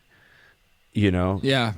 Thanks, dude. Yeah, I know that's a powerful thing, and that can't be understated. It's important to have someone who to empower your partner, and to make that a source of to thrive through, essentially. Yeah. Not to use my own like thriving rockstar thing, but like essentially, yeah. But like it's that's what it is, to thrive in a relationship. It's to empower one another and to to help, because you guys are a team, and rising together. It's awesome, dude. Like listen, we can go on forever and there's so much things we could discuss. What would you what's one thing that you would share with all musicians, like if you were given one little 15-second thing to share with all musicians? Like what would you want to share with all musicians? I don't know. I like like a snippet. I feel like, I don't know, I feel like being given that responsibility to share something with I don't know, it's like, I don't feel like I'm that far along, but I feel like for anybody who is trying to do this, I think that one thing that I would suggest is you really need to, it just comes back to what I already talked about. You really need to be honest with the stuff you're putting out. You need to be honest with yourself, and if it levels up to where it should, like some guys will. I have a student who is trying to grow a YouTube channel, and he's doing drum covers as well. And he'll hit me up and be like, "How do I get more people?" I'm like, "It's really simple, man. Here's the golden secret. You know, you go watch the biggest YouTube drum channels and average all of them. You know, like there'll be outliers. There'll be, you know, so and so has a ton of subs because she's wearing a dress on camera, or this dude has a ton of subs because he played a big song that blew up. Stuff like that. There'll be outliers with examples, but if you average all of them, you're gonna find a certain set of things that are probably true to them, and in my experience, it's been, you know, good audio, good video, and frequency. So, you know, you can take whatever it is. Maybe you take other things, whatever. Right. Figure out those critical elements. Yeah. Average them and then make sure you're doing them. And if you have to be honest, does it sound as good as so-and-so? If it doesn't, don't expect to have the subs that so-and-so has. Yeah. You know, that kind of stuff. Don't expect to have the audience. Sure. I think it comes down like what you just mentioned. It's the critical components. It's like the Pareto analysis of like a 80-20. You know, the 20% that's going to give you 80% of the results. Just like focus on those just key things and just hammer away at it, right? Dude, that's another one though. Yeah. I mean, I could even speak to that for a while, which is I know some dudes. I know one guy, he's a friend of mine here locally, who's a really great musician. He's not doing much in music these days, but he was back in the day. But he hits me up, and he hits me up wanting to start his own YouTube thing all the time. But the thing that's, I think, tripping him up is he wants to come out the gate at 110, kind of like I talked about, which is you have to put out stuff that's at 110. And I guess like to elaborate on that further, yeah, that's important to have that wow factor, but don't expect it to happen right away, and use that 80-20, because I can't tell you the amount of times where you're going to get stuff to 80%, and the amount of time let's just pick a number that's round. If you take 10 hours to get to 80% on whatever the project is, if it's a video or if you're recording for somebody or whatever, you take 10 hours to get to 80%, or at least 80% in your mind, and you still have things that you're nitpicking on, it's going to take you another 10 hours. Most times in my experience, it's going to take you another 10 hours to get that last 20%. And oftentimes it's not worth it. It's better just to get it to 80%, put it up, note the stuff that you did wrong, and then fix it for next time inside of the same timeline. Right. You know, because anybody can work at anything forever, but if you want to monetize art, if you want to, you know, have that commerce in play, you have to be reasonable with like what real timelines look like. And you know. Yeah, no, I have friends who are musicians, composers, and who just edit and never put anything out. You know, like there's just right? Yeah, they just get stuck in and I think that there's an underlying fear of they're trying to make it perfect because they don't have to face reality when they put it out into the world, and for it to get criticized, you know, they sort of delay that, be like, it's not ready, and they keep editing it. Just perfection is the enemy of greatness, right? Yeah, for sure, 100%. Because that consistency is gonna, if you are looking for a certain level of consistency, understand at first that you're not going to be able to consistently deliver on perfect for a while, you know? Yeah. And when you get to the point where you can consistently deliver on what your old expectation of perfection was, you're going to have a new expectation anyways. Yeah. You know? Yeah. Like if I could go back 3 years, 4 years, and I could show the old me, the videos that I'm putting out now, that would blow away my old expectation of perfection. I'd be like, I can't believe I even went this far. Why didn't I just stop halfway? Because half of the stuff that I'm doing now for my old expectations would have probably been enough. But now, I got closer to those expectations, but then the expectations rose. Right. So I'm still only doing 80% in my mind, because every video I put up, I find something wrong with it still. And I probably will forever. I mean, I haven't done that many videos, like on the grand scale of YouTube, right? Like, I think my channel has almost 300, but there's creators that are like 1,000, 2,000 videos that are in the music space that have like 2,000 videos up.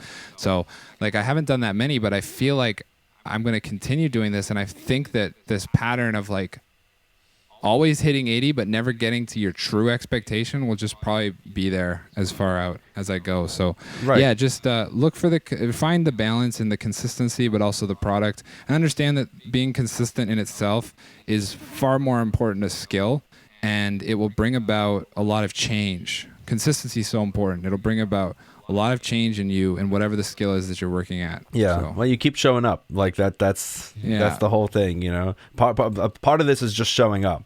You know, Yeah, big there part was of it. Mm-hmm. there was a dude who did like a speech.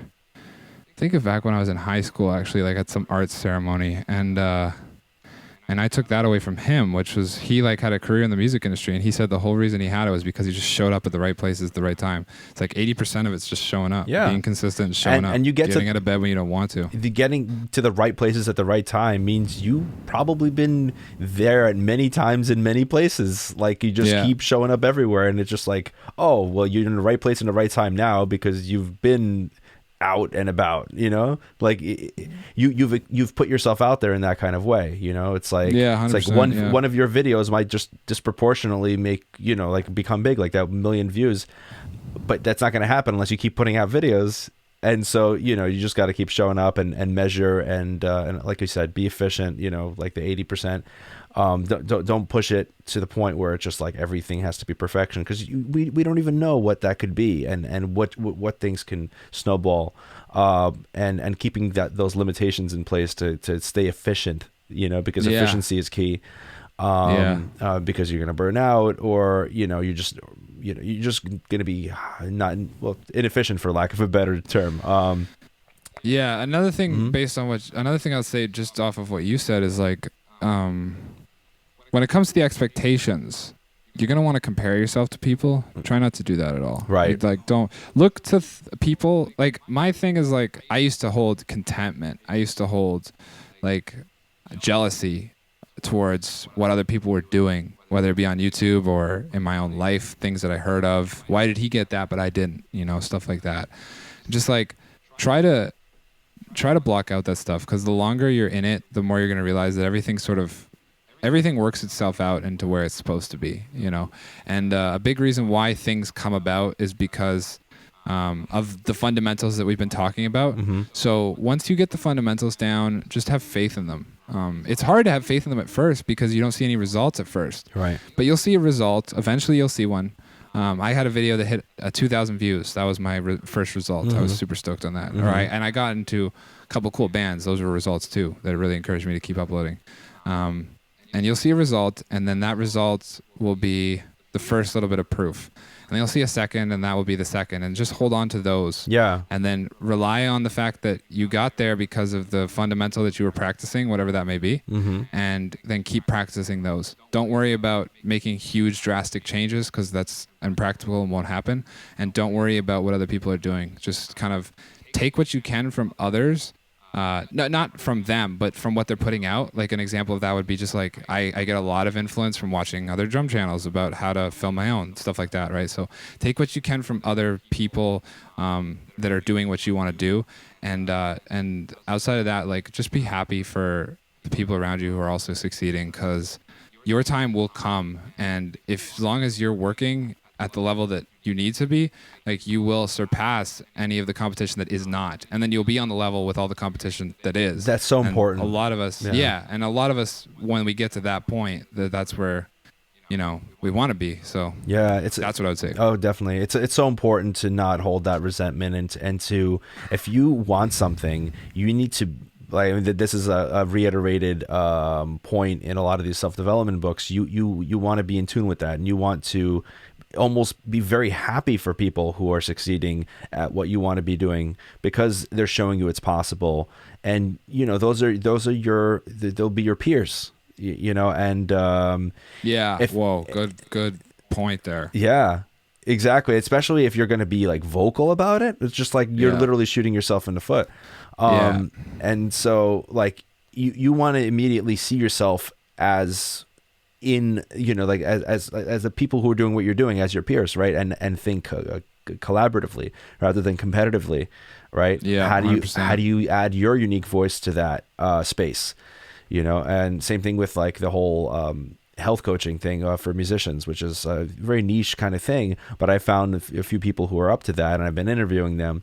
And we've been sharing all kinds of ideas, and we might actually do a whole like workshop thing. So it's going to be very interesting. And that, Cool. yeah, so that's the whole thing, think collaboratively, and how there's enough to go around.